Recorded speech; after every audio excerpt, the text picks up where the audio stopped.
Hello learners, welcome to a biology lesson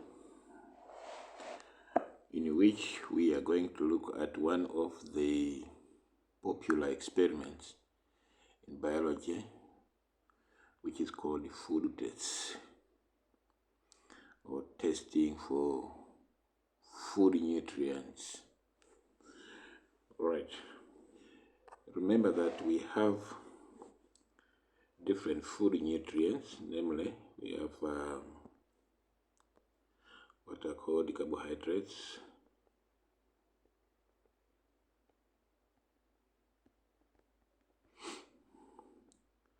fats or oils, which are also called lipids,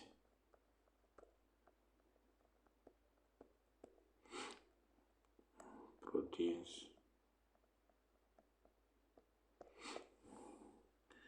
vitamins, even water is also considered to be a food nutrient. Okay, so your biology syllabus requires you to be able to test which food is which, or which nutrient is contained in a particular food sample. So I'll take you through some basic tests which you can carry out in a practical to determine the presence of such nutrients in food samples. So we'll start with testing for starch. Remember, starch is a carbohydrate.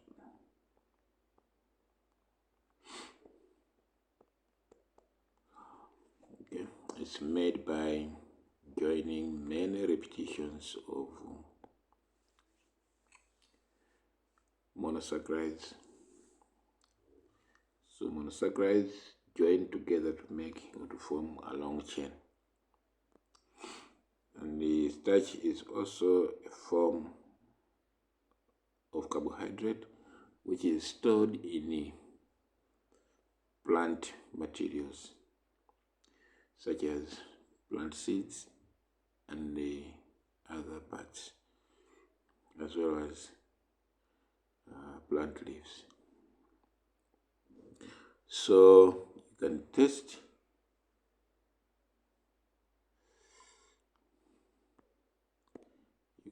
test for the presence of starch in foods by following 6 steps. So I'll take you through those steps which you can follow to test for starch.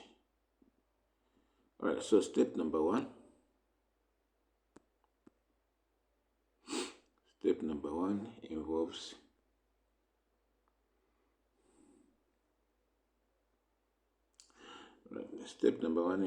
the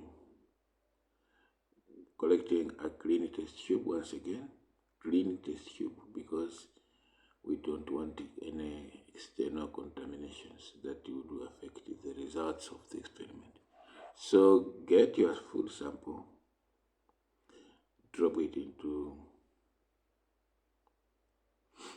the test tube. Okay, so get a clean test tube.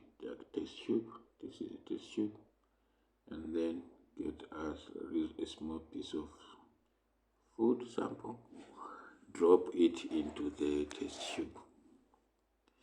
That's what you do in step number 1. In step number 2, you add water, distilled water up to a certain level. So this is water.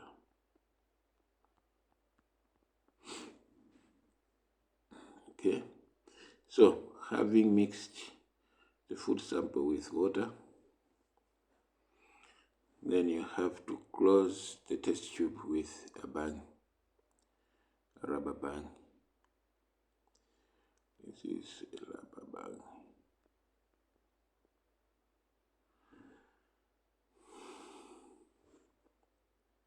Step 3.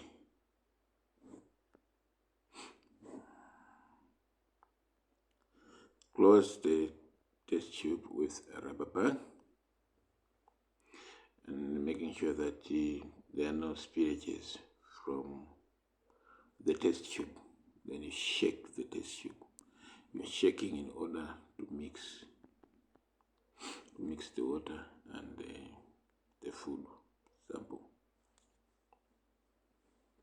all to dissolve. Make sure that the food dissolves, but not necessarily dissolving, but the basic way is just to mix. Okay, then you get iodine solution. Iodine solution, the original color of iodine solution is orange brown color. Okay, so you have iodine solution in a bottle, a dropping bottle. So you get just some into the dropper, and then add 2 to 3 drops of the iodine solution.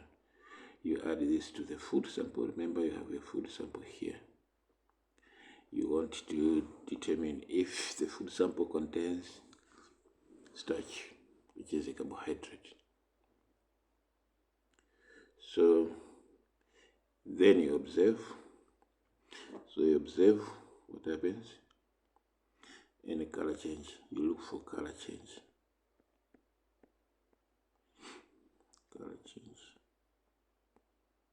So initially, maybe before adding iodine solution, 2 or 3 drops of iodine solution, you observe that the mixture is colorless.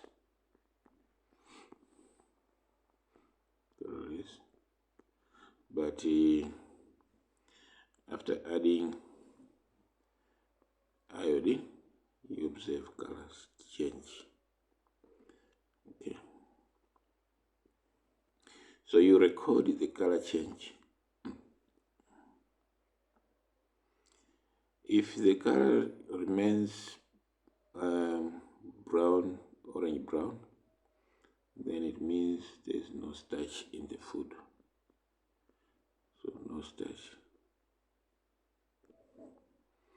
Okay, and you have to be careful when you're recording observation. The observation here is the color. So the observation is color remains orange or brown.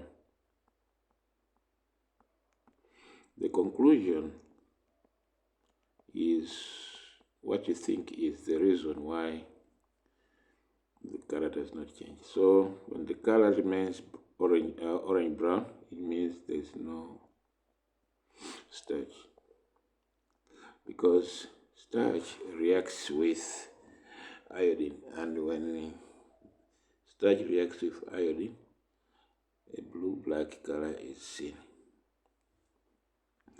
Okay, so here, if the color remains orange brown, it means that there is no starch in the sample. Okay, but if the color changes to blue-black, this color is called blue-black. The blue-black color there indicates that there is starch. So the observation will be the blue-black color. You write blue-black color and observation. Conclusion, you would write starch is present. Okay, so this is, in short, how you would test a food sample for starch in 6 steps. So master the steps. First, collect a test tube, drop a food sample into it, and then add water add water, okay, to dissolve the food sample. Then stop it, close the test tube with a bag, and then shake the mixture to dissolve. And then collect iodine solution, get a few drops, 2 to 3 drops of iodine solution added to the food sample. Then you observe the color change. If the color change remains orange brown, it means there's no starch there. But if the color changes to blue black, then just know that there's starch. Okay, that's very, very important. Unless you have questions, you can proceed to ask questions in the comment section below. Let's look at how you can test a food sample for proteins. Okay, remember that a protein is made up of amino acids. Protein is basically made up of many amino acids. Many amino acids joined up together. The simplest amino acid has an amine group, carbon chain, a carbon with an alkyl group, and then a hydrogen which is attached to a carboxyl group, like this. So this is the basic amino acid structure of it. So you have many of these joining together to form proteins. Okay, so we can also confirm that a given food sample contains proteins by following 6 steps. Okay, so you get a test tube and then add a food sample to it, and then add water, distilled water, in order to dissolve the sample. So you have water, and then having added water, you bang it, you close the test tube and shake it to mix the food and the water. In other words, to create an environment where a reaction can take place. So you add water because of that. Okay, then collect a chemical which is called Birette reagent. Birette reagent. Birette is not burette as in burette, which you learn about in chemistry. No, it's Birette. Birette, named after someone who discovered this test. Okay, so you get that in a bottle, in a dropper bottle, and then you add 1 pipette full. In other words, you drain this one completely into the test tube. Okay. Once you do that, also observe. So you observe the color change again. Now, naturally, Birette reagent is blue. It's blue color because it contains, the blue color is because of copper sulfate. Birette is made by dissolving and mixing copper sulfate and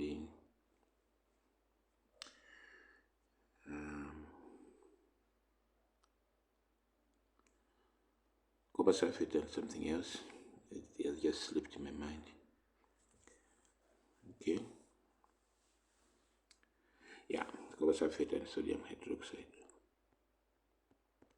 So copper sulfate and sodium hydroxide are dissolved together, and mixed to make Birette solution. So it is blue. What makes it blue is the copper sulfate solution. Okay, so color remains blue, it means there's no protein in that food sample. But if the color changes to purple, or what is called a lilac, lilac is similar to purple, then it means that protein is present in the food sample. Okay, so master the stages again and be able to describe the experiment or perform it better still. So your observations are based on color changes. Color changes are what guides you to determine whether the food sample contains protein if you're carrying out a protein test, or starch if you're carrying out a starch test. Okay, I hope we are good together. Lastly, let's look at testing for sugar. Usually this sugar is called reducing sugars. Reducing sugar. Yeah. All right, so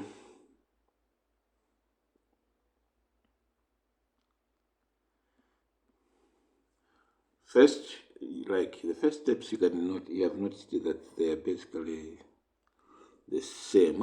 You start by collecting a test tube. So we have a test tube there, and then we add a food sample there. Food sample we add, and then we add water to dissolve it. The reason why we're adding water is not for any better reason than to dissolve the food. Okay? By dissolving, it means we are creating an environment suitable for a chemical reaction to take place. Okay, so again, close the test tube and shake the mixture. After you've shaken well, then we get a solution which is called the Benedict's reagent. The word reagent simply means chemical. Okay, so you get Benedict's solution or Benedict's reagent. Benedict solution is made by mixing two solutions which are called fillings A plus fillings B. These are just solutions made by one called fillings. So when you mix these two, you make Benedict's solution. Okay, I hope we're good. And then you add to the sample, you get this in a dropper, and add 2 to 3 drops of Benedict's reagent. Okay, add 2 to 3 drops, and then leave in a hot water bath. Okay, for 5 minutes. So you heat this in a water bath. Water bath is just something like this, a container containing or having hot water in it. You don't heat the test tube directly on a Bunsen burner. Something will go wrong, it will break. It will just boil out, and it's dangerous. So you get water bath. This is a water bath. It's just water in hot water in a container. This is hot water. Okay, so you place the test tube here and observe for 5 minutes. So mind you, the test tube contains food sample which is dissolved in water. Okay, so after the 5 minutes, you then observe the color change, if any. If the color change, if there's no color change, if the solution remains blue, light blue, it means there's no sugar there. There's no sugar present. Okay, but if the color changes from blue to brick red, this color is called brick red. It looks like a brick. Bricks are red. in color. So if it remains brick red or orange or sometimes yellowish, it means that sugar is present there. Okay, I'd like to leave you now. At least know how to test for these food samples. When we meet again, we're going to look at testing for lipids or fats. My name is Mr. Pochilola once again. If you have not subscribed to the channel, please consider doing so that you don't miss any videos as they are being uploaded. Once again, my name is Mr. Pochilola. Bye bye for now.